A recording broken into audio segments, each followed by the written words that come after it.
Hi, I like Sam's videos a lot, but recently he made one about Red Hat banning the XLibre developer, and I think his anti-authority tendencies are often right, but I think he's wrong here.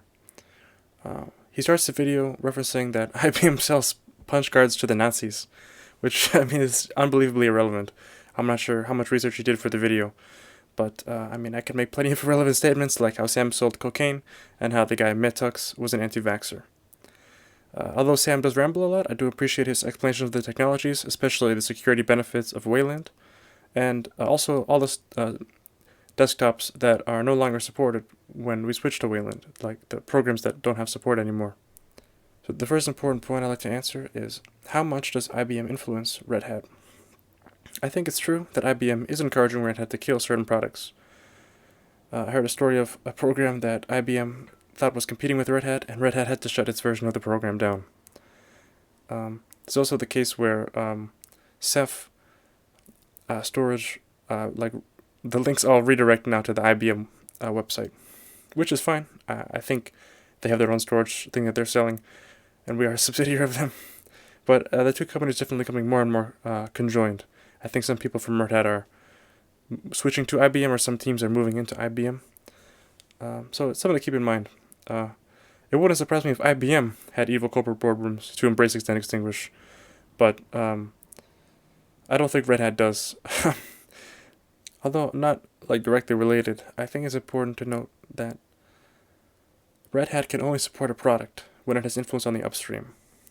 Because, if a company needs something fixed and we have the patch, but they're not going to merge our patch for us, or like a feature that a customer wants, we can't support that feature. So everything Red Hat supports, they have some influence over. One example is BTRFS, which refused some Red Hat patches, so we just dropped support for BTRFS, or ButterFS. However, we're not embracing extending extinguishing it. We're still using it in Fedora as the default, and we haven't tried to kill that project. If we're Red Hat, we sell things we have control over, and I think we're very transparent with our goals and patches. He says that Red Hat tries to embrace extend extinguish, but I don't think we have any history of doing that. I think maybe systemd is the only case, and also maybe CentOS. Systemd is a better standard than System 5 init, and encouraging adoption of a better standard is difficult. But Xorg is super old and outdated, and he pointed out the many security problems it has. Maybe the only case of some sort of evil corporate manipulation in Red Hat's history is CentOS. So that's before I joined Red Hat. I guess I should mention that. They do give you a hat. That's pretty cool. I think we promised to support CentOS 8 and then didn't. We switched it to CentOS Stream as upstream of RHEL, which I think is a good change because now it has some sort of community. I think like Facebook uses CentOS, other companies like SpaceX, they use CentOS Stream, and then they make their own modifications to it. And Rocky and Alma have replaced, CentOS.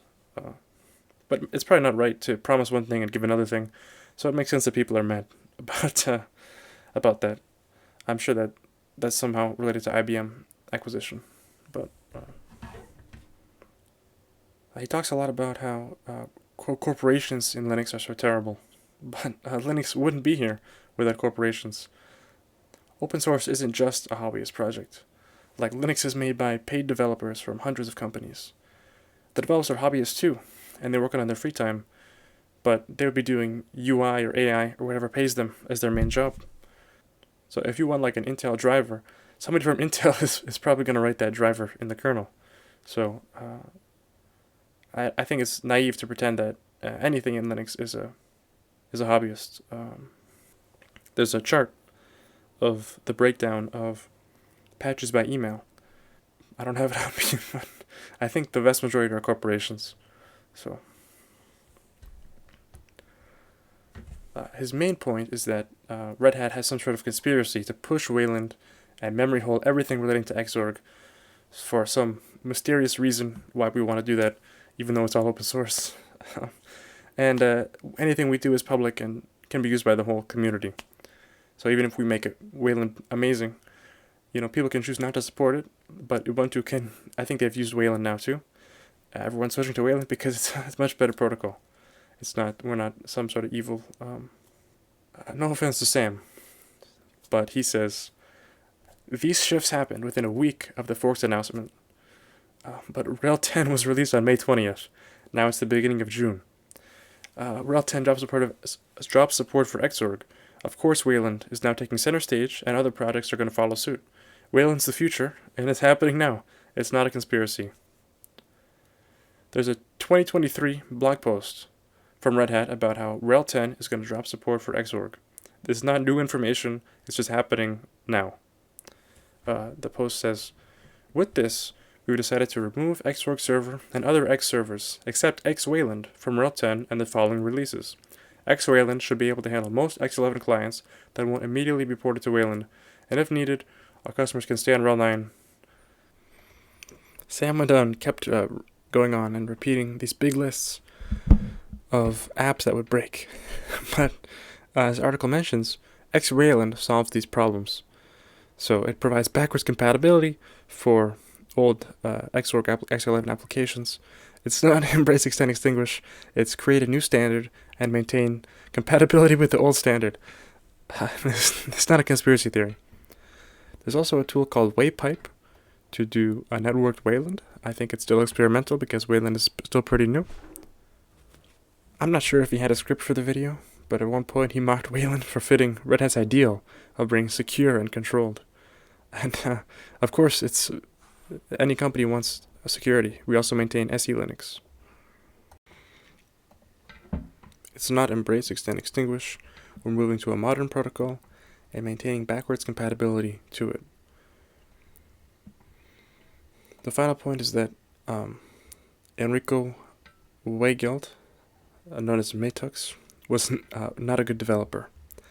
He was not just assassinated for trying to submit PRs and saying he's going to fork Xorg into XLibre. It's certainly possible that Red Hat views XLibre as a threat and tried to kill it, but in my time at Red Hat, all the engineers are just interested in Linux and want to write good software. If you look at his MRs, they're for code deletion, code removal, finding unused modules and removing them. That's certainly very important, but it's not saying he's 64% of the commits is misleading because the quality of those commits is more important than simply saying he has a lot of commits. They're small commits and let's delete unused code. There's an issue comment that's been raised in several places where the guy says, "We are breaking module ABI far too often for things like small logging cleanups. Please stop making changes that break ABI. It is massively disruptive, and the small amounts of code cleanups we get as a result are not worth the pain." I appreciate his contributions if they are valuable, but most of the changes I've seen aren't very significant. And any guy with a linter can audit the code for unused functions. It's great that it's drawn more maintainers to X11, but it's kind of an outdated protocol and may not need to be maintained that much. It'd be nice if all those people switched to maintaining X-Wayland or something more backwards compatible. It's like midnight. Please correct me if anything I said was wrong, and have a nice day.